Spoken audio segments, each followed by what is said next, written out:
Welcome to Hard Script. She didn't know I heard her, but I did. Every single word. It was 10:42 p.m. on a Wednesday. I was supposed to be at the gym, but I forgot my headphones. Came back to grab them, and caught her on the phone, barefoot in the kitchen, sipping wine like she had no secrets. She laughed, low, careless, then said it. I'm not attracted to him. He's overweight, he's boring, but he pays the bills. So yeah, I stay. Then silence. She listened to whoever was on the other end, smiled, and added, "Look, if it weren't for the money, I would have left months ago." I didn't walk in. I didn't confront her. I just stood there, in the hallway, listening to my own marriage being dissected like a business deal she'd already written off. And that's when something in me stopped. Not snapped, just stopped. Because when a man finally hears the truth she never intended him to hear, something shifts. That night, I didn't sleep. I didn't argue, didn't cry, didn't even ask her why. I simply began building an exit strategy, not out of revenge, but out of self-respect. For years, I gave this woman everything. Paid off her student debt, bought her dream car, took her parents on vacation twice, all while listening to her say she was just tired when I reached for her in bed. I used to think love was shown in effort, but I learned effort means nothing when it's unreciprocated. So I played the role for a few more weeks. Smiled at dinner, kissed her cheek, let her think I was still in orbit. But every day, I moved one step further from her gravity. I contacted a realtor, quietly had my house appraised.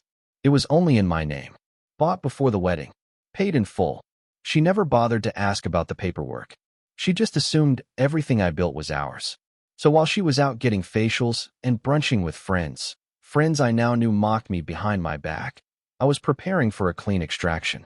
The day I listed the house, I also closed the joint account, transferred everything that was mine into a new bank, canceled her credit card. She didn't notice at first, because when you treat someone like they'll never leave, you stop checking the exits. But I was already gone in my head. I just needed my body to catch up. And when it finally did, I left her one thing. A note. 2 words. Thank you. Not for the memories, but for the clarity. I left on a Thursday morning. No storm. No fight. Just silence. The kind of silence that leaves an echo. She woke up late that day, like always, because she never had to worry about anything. Bills. Covered. Groceries. Stocked. Rent. Didn't exist. She lived like comfort was a promise. Like I was the promise. But I was already gone. I didn't slam the door. Didn't pack in front of her. I moved the important things weeks before, one bag at a time, during my so-called gym sessions. She never noticed, because she never looked beyond her own reflection. I left her the car, the one she always called hers, even though I paid every cent. I didn't want it. I didn't want anything she'd touched and twisted to fit her narrative. I walked out with a duffel bag, my documents, and peace. Real peace. The kind you feel when you finally let go of a weight you didn't realize was crushing you every single day. She called me at noon. I didn't pick up. Then again at 1:15, 2:10, 3:32. By the time 5 p.m. hit, the messages turned from confusion to panic. Where are you? What's going on? Why are the accounts locked? I didn't answer, because I wasn't hers to answer to anymore. That evening, she posted a selfie, smiling, wine glass in hand. Probably trying to prove something to someone, maybe even to me. But I didn't check her feed again. I blocked her the next morning, not to punish her, but because I wasn't interested in updates from a life I'd deleted. By the weekend, she started reaching out to my friends. One of them forwarded me her message. "Please just tell him to talk to me. We can fix this." But there was nothing to fix. She didn't just break the relationship. She disrespected it. Repeatedly. Quietly. Arrogantly. She thought my love was unconditional. It wasn't. It had terms. Respect. Loyalty. Presence. And she violated all 3.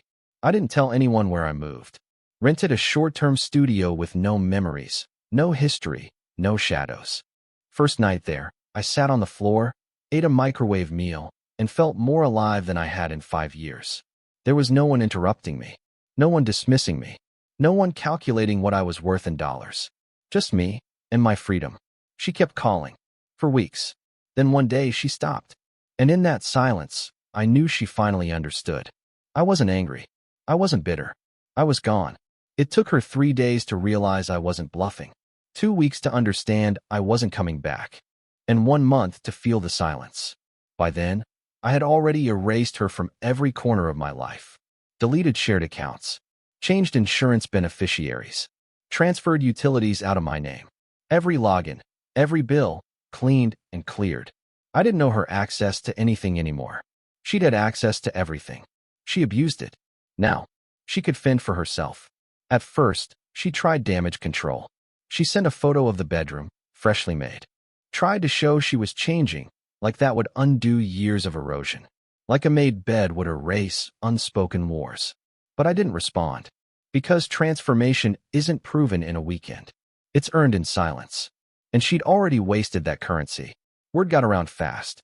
Her friends reached out to mine. Did he really leave? Is he okay? Is he seeing someone? The answers? Yes.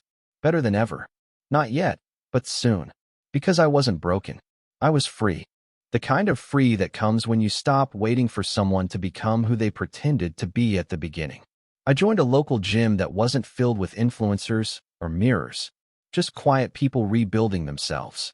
Like me. Dropped 15 pounds in the first month. Not for revenge. Not to impress anyone. Just because I finally had space to breathe and use my own time how I wanted. I started journaling again. It felt strange at first, writing like I had something to say to myself. But every page reminded me. I existed long before she tried to redefine me. She sent a long message on day 37. Said she was reflecting. That she understood now.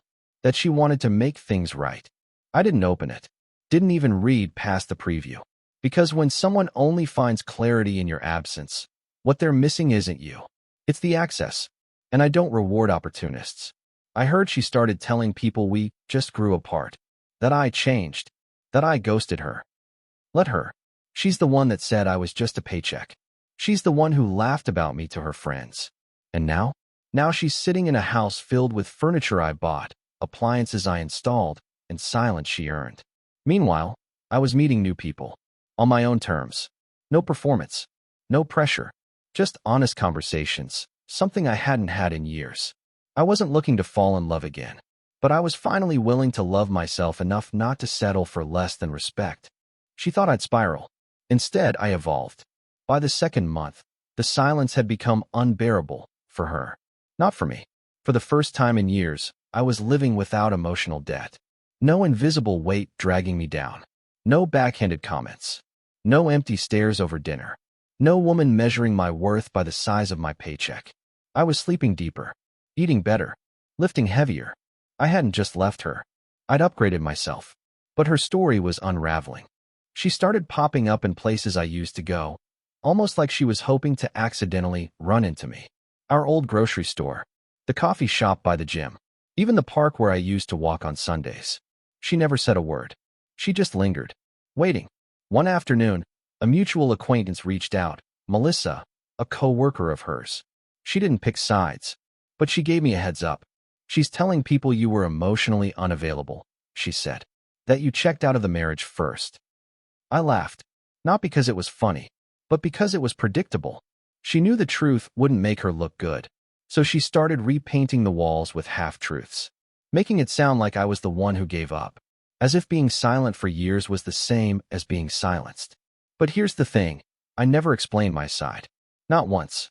Not to Melissa. Not to her friends. Not even to mine. Because real strength doesn't beg for a better reputation. It just builds a better life. And that's what I kept doing. I moved into a bigger apartment. Clean, modern, minimalist. A space that reflected who I was now, not who I had to pretend to be back then. I got invited to a networking dinner by a guy from the gym, Marcus. Sharp dude, ran his own real estate firm. The kind of man who didn't just talk goals, he lived them. At that dinner, I met someone. Her name was Claire. We talked for hours. Not about the past. Not about pain. About ideas. Art. Travel. Independence. No games. No measuring. No performance.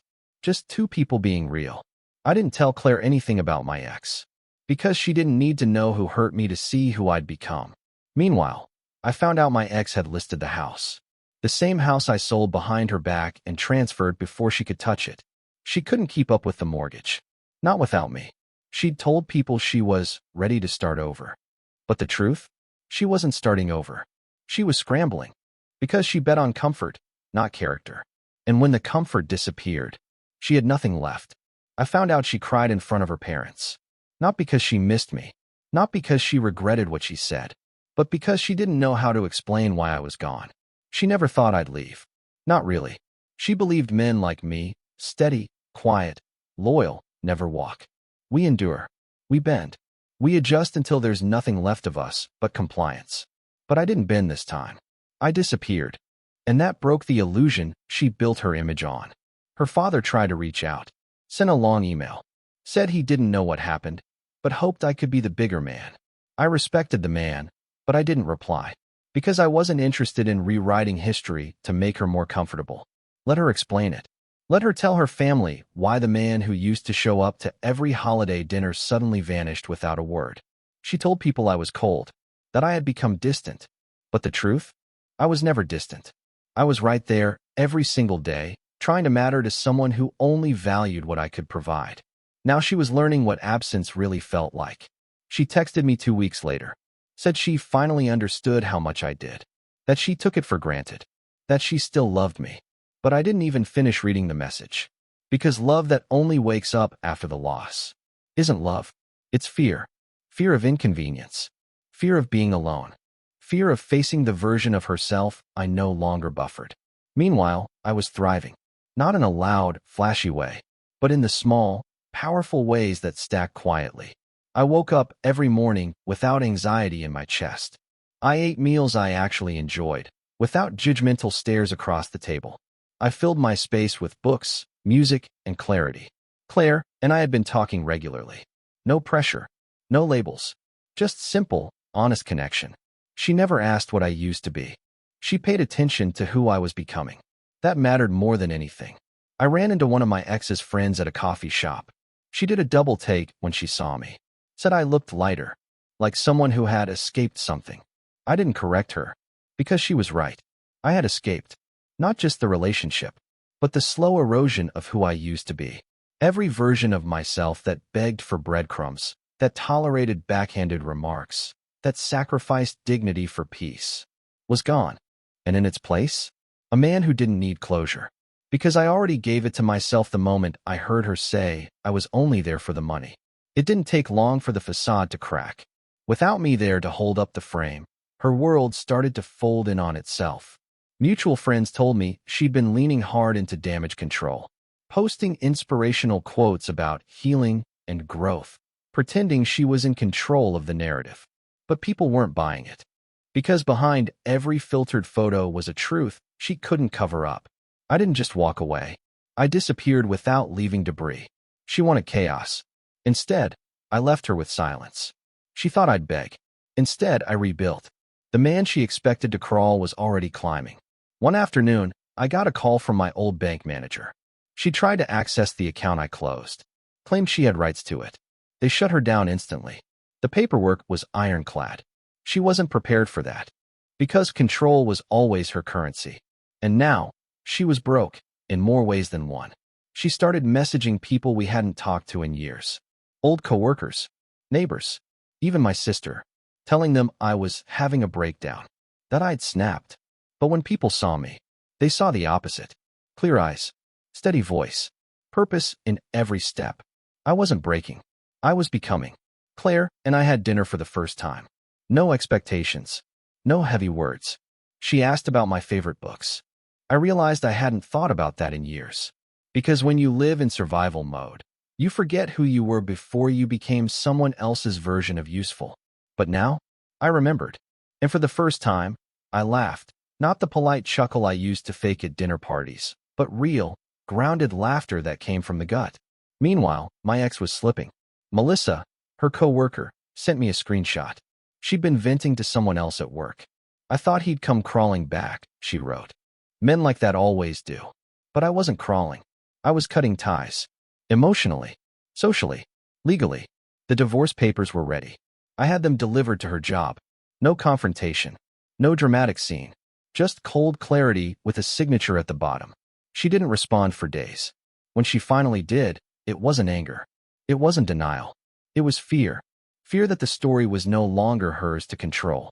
Fear that the man she dismissed had become the man everyone respected. I didn't respond. Because the most powerful move I made wasn't leaving. It was not returning. She thought she had time. Thought I was just blowing off steam. But the truth? I wasn't angry. I was finished. She cracked during brunch. That's what I heard, anyway. One of her old friends, Sasha, was at the table when it happened. Said she was trying to tell her usual version of the story. How I walked out without a word. How I ghosted her after everything we built. But this time someone pushed back. Another woman asked, "Did he cheat? Hit you? Lie to you?" She had no answer. Just silence, then a weak shake of the head. And then, for the first time, she broke script. Tears. Hands shaking. A quiet confession under her breath. He heard me that night. On the phone. I didn't know. The table went still. Sasha told me later. No one comforted her. Everyone just looked at their drinks. Because in that moment, the truth finally surfaced. Not the version she curated. Not the pity act. But the truth. She gambled a marriage on entitlement. And lost. I didn't celebrate. There was no satisfaction in her unraveling. Only confirmation. That I'd made the right choice by walking away before I lost myself. Her shame started leaking into places she couldn't control. People unfollowed, distanced, stopped picking up her calls. Because even the best liars can't outrun a single fact spoken in the wrong room. Meanwhile, my life? Still quiet. Still clean. Claire and I started spending weekends together. Nothing rushed. No labels. Just peace. She didn't ask for anything I wasn't ready to give. She didn't need fixing, saving, or managing. She just existed beside me, and that was enough. My ex sent a final email. No greeting. No signature. Just 4 sentences. I understand now. I know what I was. What I lost. I don't expect you to reply. I didn't. Because closure doesn't come from explanations. It comes from evolution. And I'd evolved past the version of me that needed her remorse to feel whole. Her image?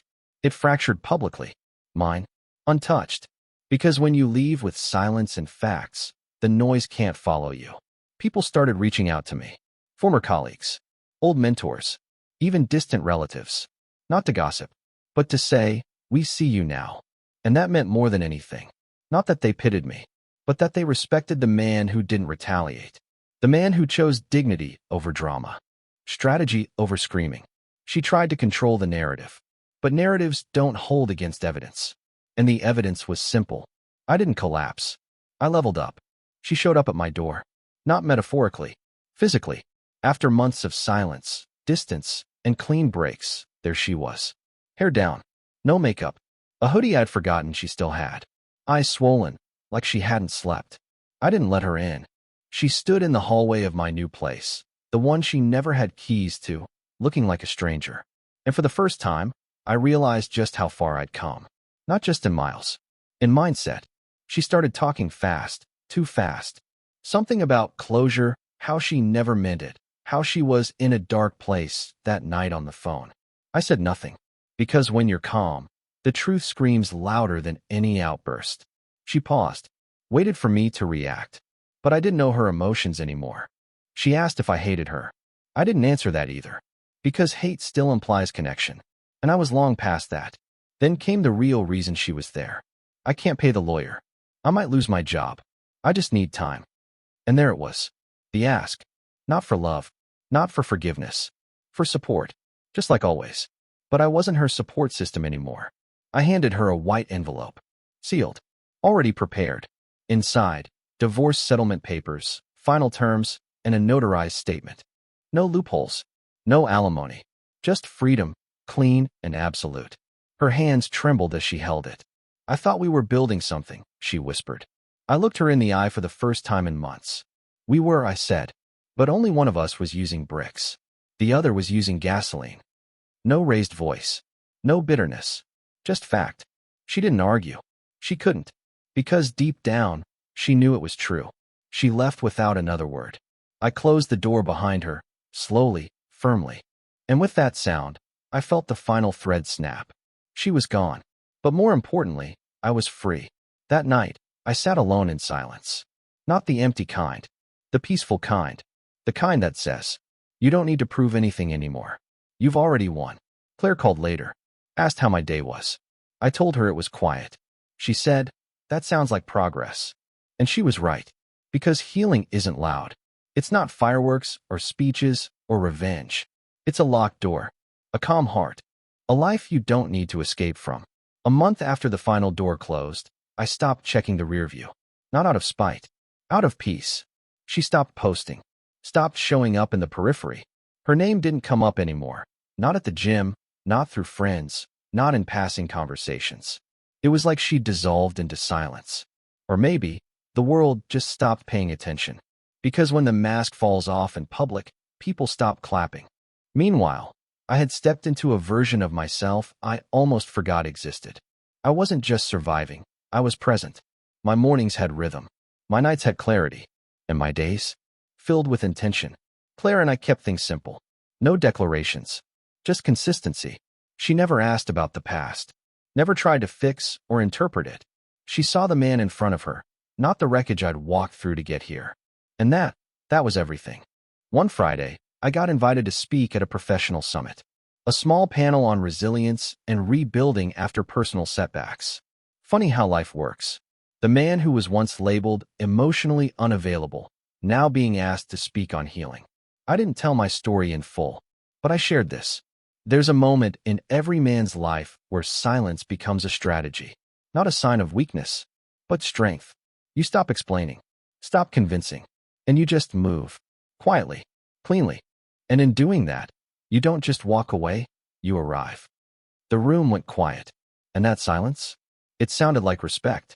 After the event, I caught my reflection in a window outside the building. Same face, different posture, shoulders relaxed, jaw unclenched. For the first time in years, I looked like a man who wasn't at war with himself.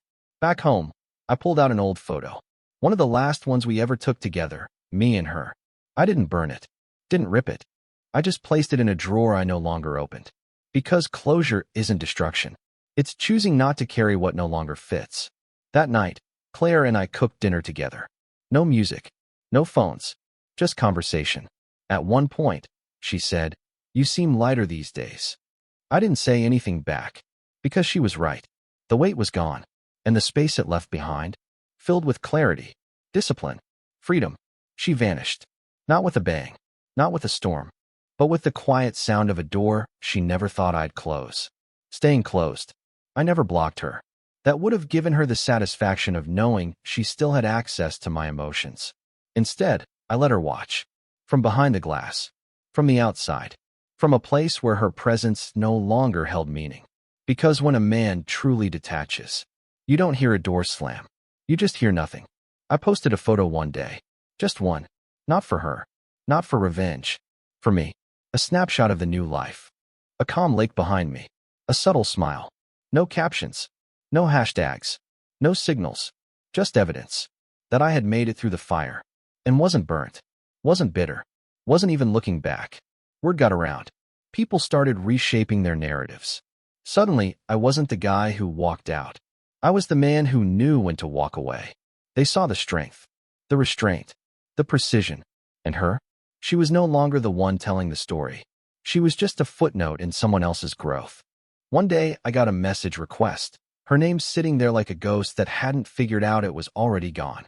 I didn't open it. Didn't need to. Because I already knew what it would say.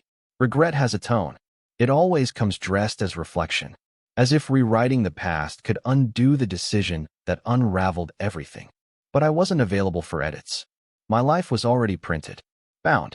Published. Claire and I weren't rushing anything. We weren't a social media highlight reel. We were real. We made coffee in silence. We read books side by side. We existed with no pressure to perform. And in that stillness, I learned something. Peace isn't found in escape. It's built through endurance. Through choices made quietly and consistently. Choices like not replying, not explaining, not returning to places where your absence was once mocked. I didn't need to prove I was better without her. The silence had already done that. And as for her, she watched. From old profiles. From mutual connections. From the distance she created herself. She never got a scene. No final confrontation. No second chance. Just the weight of knowing. The man she dismissed became the man she could no longer reach. That's not rage, not revenge, just cold, precise evolution, and a truth spoken only once. You wanted space. Now you live in it. Forever. Support the channel by liking, commenting, and subscribing. I promise even more interesting stories.